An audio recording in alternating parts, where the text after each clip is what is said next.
शिक्षक साथियों नमस्कार। राष्ट्रीय नवाचारी शिक्षा रत्न सम्मान 2025-26 के लिए नामांकन की प्रक्रिया शुरू हो चुकी है, जो कि पूरे भारत देश के लिए है। इस वीडियो पर हम बात करेंगे कि आप इसमें नामांकन किस प्रकार से कर सकेंगे, प्रक्रिया क्या होगी, पूरी जानकारी सरल और स्पष्ट शब्दों में आपके बीच रखने वाले हैं। सबसे पहले हम बात करेंगे कि यह अवार्ड किन के लिए है और किन के द्वारा दिया जाता है।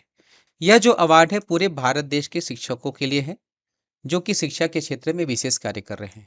आप शिक्षक हैं और आप इनमें से किसी भी क्षेत्र पर विशेष कार्य कर रहे हैं, या आप एक ऐसे शिक्षक को जान रहे हैं जो इनमें से किसी भी क्षेत्र पर विशेष कार्य कर रहे हैं, तो उनको आप प्रेरित कर सकते हैं। वे जरूर अपना नामांकन इस अवार्ड के लिए भरें। अब बात करते हैं अवार्ड किन के द्वारा दिया जाता है। तो हमारे भारत देश में नवाचारी शिक्षकों का एक विशेष समूह है, जिनका नाम है नवाचारी गतिविधियां समूह भारत। इनका संचालन छत्तीसगढ़ के स्वप्रेरित शिक्षकों के द्वारा होता है, जिसमें सहयोग पूरे भारत देश के शिक्षकों के द्वारा हो रहा है। इनके द्वारा लगातार विगत 5 वर्षों से अवार्ड समारोह का आयोजन किया जा रहा है। आप देख सकते हैं अभी तक जितने भी शिक्षकों को सम्मान मिला है, उनकी सूची इनके वेबसाइट पर भी है। आप इसमें से क्लिक करके देख सकेंगे। इस वेबसाइट में विजिट करना अभी इस वीडियो पर हम बताएंगे। तो चलिए शुरुआत करते हैं, किस प्रकार से नामांकन करना है, किस प्रकार से इस वेबसाइट पर विजिट करना है। इसके लिए सबसे पहले आप किसी भी ब्राउजर को ओपन करेंगे, का जो ऑफिशियल वेबसाइट है www.नवाचारी गतिविधियां समूह.com, इसे टाइप करेंगे और यहाँ पर पहुँचेंगे। डिस्क्रिप्शन पर जो लिंक दिया हूँ उसको क्लिक करने के पश्चात भी आप यहाँ पर पहुँच सकते हैं। यहाँ पहुँचने के पश्चात आपको इन वेबसाइट के बारे में जानना है, तो यहाँ पर जो मेन्यू बार है इसमें अबाउट अस दिया गया है, इसको टच करके इनके बारे में जान सकते हैं। अवार्ड के नॉमिनेशन के लिए आपको जाना है टीचर अवार्ड पे, इसको क्लिक करना है। 6 अलग अलग ऑप्शन आएंगे, जिसमें सबसे पहला ऑप्शन है टीचर अवार्ड रजिस्ट्रेशन, इसे आप क्लिक करेंगे। यहाँ पर जो है आपको राज्य का चयन करना है। राज्य चयन करते समय सावधानी बरतें। आपकी पदस्थापना अर्थात आपका स्कूल जिस राज्य में, उसी राज्य का चयन करेंगे, जैसे छत्तीसगढ़। ठीक है, गो टू प्रोसीड को क्लिक करेंगे। अब यहाँ से आयोजक का नाम, जो टाइम टेबल है, वो सब क्रम से दिया गया है, इसको आप एक बार रीड कर लीजिएगा। जो नियम और शर्तें हैं यहाँ पर दे दिए गए हैं, इनको आप एक बार रीड कर लीजिएगा। रीड करने के पश्चात यहाँ पर देखेंगे लास्ट में ऑप्शन है चेक बॉक्स का, इसे आप क्लिक करेंगे।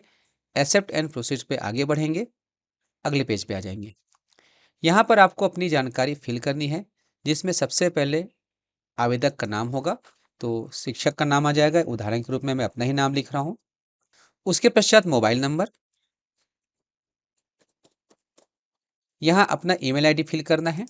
यहाँ पर पुनः मोबाइल नंबर लिखना है। यदि आप एक से अधिक मोबाइल नंबर देना चाहे तो दे सकते हैं। मैं इसी मोबाइल नंबर को दे रहा हूँ। यहाँ पर 4 अंक का एक पिन तैयार करना है, जो आपकी अपने अनुसार से होगा। आप अपने स्वेच्छा से बना लीजिएगा, जिसको भूलना नहीं है। ठीक है, मैं एक बना लेता हूँ और इसी पिन नंबर को यहाँ पर फिर से लिख करके इसको कन्फर्म करेंगे। यहाँ ये जो कैप्चा कोड है इसको एंटर करना है, फिर नीचे चले जाना है। नीचे में ऑप्शन आएगा सबमिट, इसे आप क्लिक करेंगे।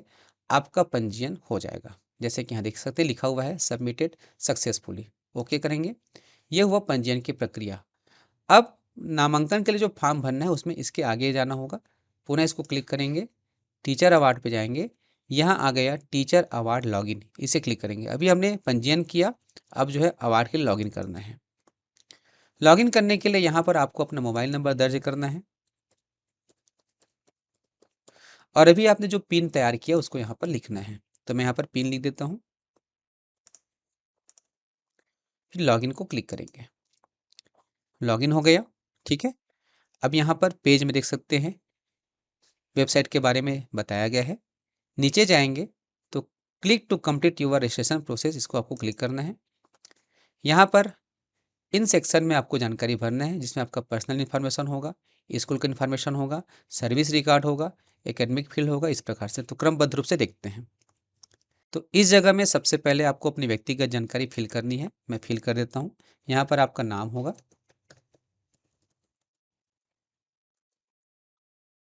यहाँ उसके पश्चात जेंडर का चयन करेंगे।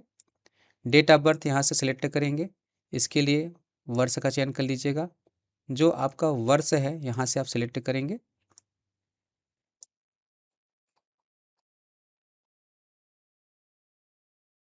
माह का चयन कीजिएगा और उसके पश्चात दिनांक का। डेट ऑफ बर्थ यहाँ आ गया। यहाँ मकान नंबर लिखना है। यहाँ आपके गांव का नाम लिखना है, जो आपका गांव या शहर है। राज्य चयनित है। यहाँ से जिला का चयन करना है, आप जिस भी जिला में निवास करते हैं इसमें ढूंढना पड़ेगा। तो यहाँ पर हमारा जिला है इस जगह पर। जैसे जिला का चयन करेंगे विकास खंड का नाम आ जाएगा, उसमें से सिलेक्ट करना है। सिलेक्ट कर दिए। पिन कोड लिखना है यहाँ पर। पिन कोड अर्थात आपका जो पोस्ट ऑफिस का पिन कोड है उसको लिखेंगे। पोस्ट ऑफिस का नाम लिखना है। यहाँ आपको एक फ़ोटो अपलोड करना है, इसके लिए चूज़ फाइल को सिलेक्ट करेंगे। आपका फ़ोटो जहाँ पर भी है उसे आप सिलेक्ट कर लीजिएगा। उदाहरण के तौर पर यहाँ पर मैं अपना फ़ोटो अपलोड कर दिया। अब यहाँ से सेव एंड नेक्स्ट को क्लिक करेंगे। अब वर्तमान विद्यालय की जानकारी आएंगे। आप स्कूल में जहाँ पे अभी वर्तमान में पढ़ा रहे हैं उनका यूडाइस कोड लिखना है और यहाँ पर स्कूल का नाम लिखना है जिस स्कूल में आपकी प्रतिस्थापना है।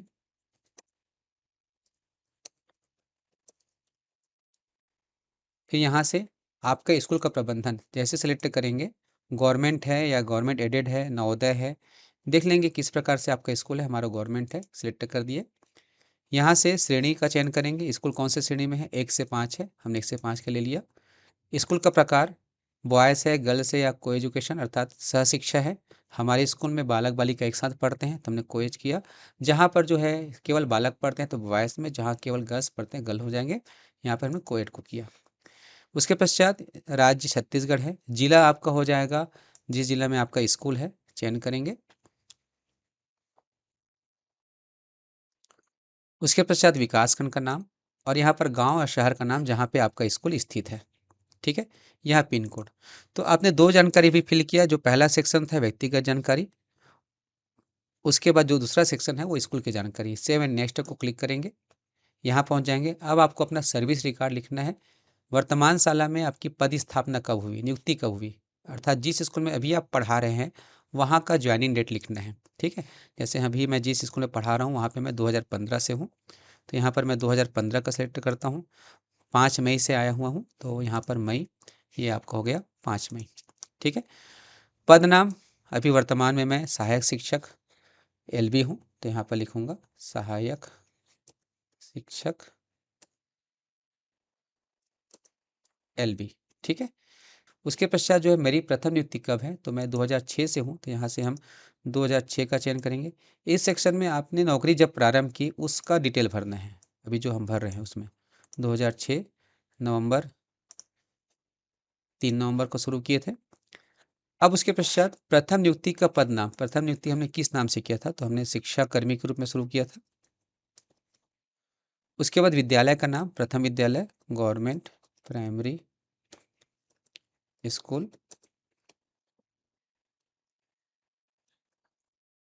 ठीक है, अब यहाँ पर अन्य विद्यालयों का विवरण। हो सकता है ऐसे शिक्षक होंगे जिनकी स्कूल लगातार चेंज हो रहे हैं, या तो प्रमोशन के कारण या ट्रांसफ़र के कारण या किसी अन्य कारण से।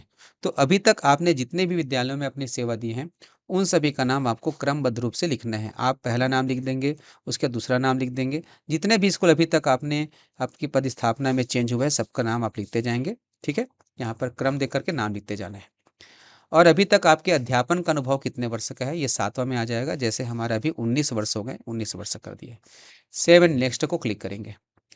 अब इसमें शैक्षणिक योगदान का सेक्शन आता है। प्रश्न है, छात्रों के शैक्षिक स्तर बेहतर बनाने के लिए शिक्षक द्वारा किए गए कार्य, नवाचार, अभिनव प्रयोग का विवरण, बच्चों की उपलब्धियां सहित विस्तार पूर्वक लिखें। तो यहाँ पर जो है 1000 शब्दों में आपको अपने कार्यों के बारे में लिखना है। तो मैं यहाँ पर एक डेमो लिख रहा हूँ इस प्रकार से। ठीक है, आप अपना पूरा डिटेल लिखेंगे, आपने क्या किया, किस प्रकार से प्रयोग किया। ठीक है, फिर सेव एंड नेक्स्ट को क्लिक करेंगे। उसके पश्चात यहाँ पर अलग अलग गतिविधियाँ हैं, आप एक से अधिक गतिविधियों का भी चयन कर सकते हैं। शिक्षक द्वारा चयनित पाठ्य सागामी गतिविधियों एवं अन्य कार्यों का विवरण बच्चों की उपलब्धि सहित विस्तार पूर्वक लिखें। अर्थात इन क्षेत्रों में यदि आपने कुछ विशेष कार्य किए हैं, कुछ उपलब्धि प्राप्त हुए हैं तो चयन करते जाएंगे। जैसे खेलकूद एवं योगा, इसको जब सिलेक्ट करेंगे तो आपने इस क्षेत्र में क्या किया, क्या उपलब्धि हासिल हुआ, इसके बारे में आपको लिखना होगा। इसी प्रकार यदि जो है आप सहायक शिक्षण सामग्री का निर्माण करते हैं तो उनके बारे में आपको लिखना होगा। ठीक है, आप इसमें से जितने क्षेत्र में काम किया उसको लिख सकते हैं या केवल एक दो को कर सकते हैं, आप अपने अनुसार से लिखेंगे। यदि आपने एफएलएन में काम किया है तो एफएलएन के संबंध में लिख सकते हैं, ठीक है। यदि आप एनएसएस या एनसीसी पर काम किए, सिलेक्ट करते जाएंगे, उसके बारे में डिटेल लिखते जाएंगे।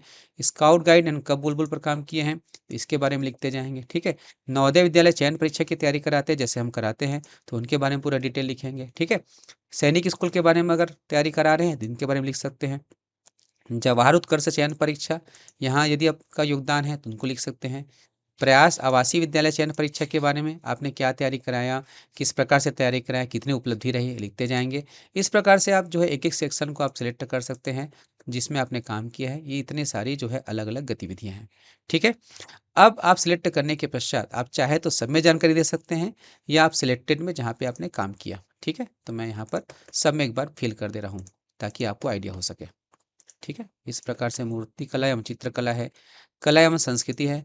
आपको इसमें डिटेल फिल करना होगा। मैं एक डेमो वीडियो बना रहा हूँ इसलिए एक एक दो दो अक्षर जो है इसमें टाइप कर रहा हूँ,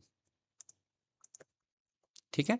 यूट्यूब चैनल चलाते हैं तो इसमें कर सकते हैं, विभागीय जानकारी देते हैं या शैक्षिक रोचक। आर्ट एंड क्राफ्ट में आपने कुछ काम किए हैं तो इसको आप लिख सकते हैं। उसके बाद गणित में उत्कृष्ट कार्य किए होंगे, विज्ञान में उत्कृष्ट कार्य किए होंगे, ठीक है। अंग्रेजी विषय में या सुग्गर पढ़वैया जो चला था उसमें आपका विशेष योगदान रहा होगा। स्मार्ट क्लास आप चला रहे होंगे, शाला सुरक्षा के संबंध में आपका विशेष योगदान होगा, समावेशी शिक्षा के संबंध में होगा या अन्य किसी विशेष क्षेत्र में आप देना चाहे तो आप उसमें पूरा डिटेल लिखेंगे। पूरा डिटेल लिखने के पश्चात आप जो है सेव एंड नेक्स्ट को क्लिक करेंगे। इसके पश्चात अन्य विद्यालयीन कार्य, अपने विद्यालय के अन्य जो कार्य है उसको भी आप यहाँ पर उल्लेख कर सकते हैं। अगर आपने अन्य विद्यालयीन कार्य नहीं किए हैं तो नो वर्क लिखेंगे और यदि किसी प्रकार से किए हैं तो जरूर भी उनको आपको लिखना होगा। सेव एंड नेक्स्ट को क्लिक करेंगे। उसके पश्चात 5 प्रश्न पूछे जाते हैं जो आपके इस प्रोफेशनल के लिए है कि एक शिक्षक के दायित्व और शिक्षा के महत्व के प्रति आपके क्या विचार है। आपके अपने विचार को यहाँ पर लिख सकते हैं, स्वतंत्र हैं, शब्द सीमा का कोई बंधन नहीं है, आप जितना चाहे लिख सकते हैं। एक नई शिक्षा नीति की ऐसी कौन सी विशेष बात है जो आपके कक्षा अध्यापन को सबसे अधिक प्रभावित करती है, उसके बारे में आप डिटेल लिख सकते हैं। विद्यालय के बुनियादी ढांचे को सुधारना और अकादमिक गुणवत्ता बढ़ाना, दोनों में क्या अंतर है और क्यों है, इसके बारे में आप सोच समझ के जरूर अच्छे से लिखिएगा। इसके पश्चात है बालक पालक और शिक्षक के संबंधों को मजबूत बनाने के लिए कौन कौन से प्रयास किए जा सकते हैं, कृपया अपने प्रयास साझा कीजिए, ठीक है। कक्षा में जाने से पहले शिक्षक का स्व अध्ययन कितना महत्वपूर्ण है, इसके बारे में आप अपने विचार लिखेंगे। सेव नेक्स्ट को क्लिक करेंगे। यहाँ पर जो है अब यहाँ पर समूह से संबंधित जानकारी पूछा जा रहा है। इस सम्मान कार्यक्रम के बारे में आपको किस प्रकार जानकारी प्राप्त हुई, कहाँ से जानकारी प्राप्त हुई। यदि आप हमारे वीडियो देखो कर रहे हैं तो यहाँ लिखेंगे उज्ज्वल लक्ष्य 2.0 से जानकारी प्राप्त हुई है, ठीक है। और यदि आपको कोई अन्य शिक्षक के द्वारा बताया गया तो उनका नाम लिखेंगे। इस समूह एवं समूह के निर्माण उद्देश्य के बारे में आपको क्या क्या जानकारी है, जो भी आप इसके बारे में जानते हैं इनके बारे में लिखेंगे। यदि जानकारी नहीं है तो मेरे पास जानकारी नहीं है लिख सकते हैं। सम्मान के लिए आवेदन के बाद चयन होने या न होने की स्थिति में आप नवाचारी गतिविधियां समूह को किस प्रकार से सहयोग करेंगे, इसको आप लिख सकते हैं, जरूर लिखिएगा। अब तक आपको कौन कौन से अवार्ड प्राप्त हो चुके हैं इनके बारे में लिखना है। जैसे कि मैं अपना लिखूंगा तो मुझे कलेक्टर अवार्ड, शिक्षा दूत का अवार्ड, मुख्यमंत्री गौरवालंकरण के तहत और आईसीटी अवार्ड के लिए हम नॉमिनेट हुए थे। तो इस प्रकार से यहाँ पे मुझे डिटेल लिखना होगा। ये सारी जानकारी लिखने के पश्चात यहाँ पर सेव एंड नेक्स्ट को क्लिक करेंगे, ठीक है। यहाँ पर देख सकते हैं पूरी जानकारी हमने फिल कर दिया। देखो यहाँ पर कलर का भी बहुत महत्वपूर्ण है। जो हरे रंग पे है, हरे रंग का अर्थ यह है कि अभी इसमें हमें जानकारी फिल कर दिया। जो ऑरेंज रंग में है इसका मतलब यह है कि अभी हम इस पेज पर पहुंचे, देख सकते हैं इसी पेज पर है। उसके बाद फाइनल सबमिट जो इस कलर में है, यानी अभी हम इसमें पहुंचे नहीं हैं। तो ये प्रीव्यू आर करेक्शन में जब आते हैं तो अभी तक आपने जितनी भी जानकारी इसमें फिल किए वो सभी जो है क्रम से आपको दिखेंगे। यदि आप इसमें कहीं पर भी सुधार करना चाहते हैं तो आप इसको पुनः जो है सुधार कर सकते हैं। सुधार कैसे करेंगे, आप एक बार पहले देख लीजिएगा कि कोई जानकारी छूटी तो नहीं है, क्योंकि एक बार सबमिट होने के बाद सुधार नहीं हो सकता। सबमिट होने से पहले आप इसमें जितना सुधार करना चाहें कर सकते हैं। जिस भी फील्ड में सुधार करना है, जैसे आपको इसमें करना है एकेडमिक फील्ड में, तो इसे आप क्लिक करेंगे, यहाँ वो जानकारी सामने आ जाएगी, इसको आप फिर से सुधार कर सकते हैं। ठीक है। उसके बाद प्रीव्यू और करेक्शन पे आएंगे, फिर से एक बार चेक कर लीजिएगा, और जब आपको लगता है कि आपकी जानकारी बिल्कुल सही भराई हुई है तो आप जो है नीचे जाएंगे, यहाँ से नीचे जाएंगे और यहाँ पर आपको फाइनल सबमिट को क्लिक करना है। मैंने फाइनल सबमिट क्लिक कर दिया। अब जैसे ही फाइनल सबमिट क्लिक किए, आपका जो है registration has been completed successfully एक मैसेज आएगा। ये आपका रजिस्ट्रेशन नंबर हो जाएगा, जिसमें शुरू का जो 2 अक्षर है सीजी है, यह जो है राज्य को इंगित करता है। राजस्थान के लिए आरजे होगा। ठीक है, तो ये आपको इसको संभाल के रखना है, और ये आपका डेट है। अब इसे आपको डाउनलोड करना है। डाउनलोड करने के लिए क्लिक टू डाउनलोड को क्लिक करेंगे। उसके पश्चात ये जो है डाउनलोड को क्लिक करेंगे तो आपने जो जानकारी फिल किया है उसका एक पीडीएफ तैयार हो जाएगा, उसे आप सेव कर लीजिएगा। पीडीएफ तैयार करने के पश्चात इसमें एक और विशेष बात है, आपको दिखा रहा हूँ। ये हमारा पीडीएफ तैयार हो गया, इसको ओपन कर लिए, देखेंगे ये हमारा पीडीएफ है। अब इस पीडीएफ का जो आखिरी का 2 पेज है वो महत्वपूर्ण है। आखिरी पेज को आपको प्रिंट आउट ले लेना है, जो कि घोषणा पत्र है। इसमें जो है आपके प्रस्तावक का नाम, पद नाम, संस्था का नाम, विकास खंड का नाम, जिला, राज्य, मोबाइल नंबर लिखते हुए उनका हस्ताक्षर और सील होगा, और यहाँ पर आपका नाम और पद नाम और हस्ताक्षर पूरा डिटेल होगा। आपके प्रस्तावक कौन होंगे, इसी में देखेंगे सेकंड लास्ट पेज में प्रस्तावक कौन होंगे, यहाँ पर 13 नंबर के क्रम में दिए गए हैं। ठीक है, तो इसको आप देख लीजिएगा, पढ़ लीजिएगा। उसके बाद इसमें से जो प्रस्तावक है उनको यहाँ पर दस्तखत करना होगा। दस्तखत करने के पश्चात इस पेज को आप संभाल के रखिएगा। आपका एक इंटरव्यू होगा, जो कि नवाचारी गतिविधियां समूह के एडमिन शिक्षक के द्वारा होना है। इंटरव्यू के दौरान आपसे जो भी बातें पूछी जाएंगी, उसके पश्चात आपको इस घोषणा पत्र को उनको व्हाट्सएप में भेजना है। तो इनके बाद जो है आगे की प्रक्रिया शुरू होती है। ये तो हुआ नामांकन की प्रक्रिया। इसके जो बाद की प्रक्रिया है वो क्रमबद्ध रूप से चलती रहेगी। आगे इसके बाद क्या होना है हम अगले वीडियो पर बात करेंगे। पहले जो है आप सभी इसमें अपना अपना नामांकन कर लीजिए, और इसके नियम शर्तों को जरूर पढ़ लीजिएगा। नियम शर्तों के लिए एक और वीडियो बना हुआ है, उसको आप देख लीजिएगा। मिलते हैं एक नए वीडियो पर। नमस्कार।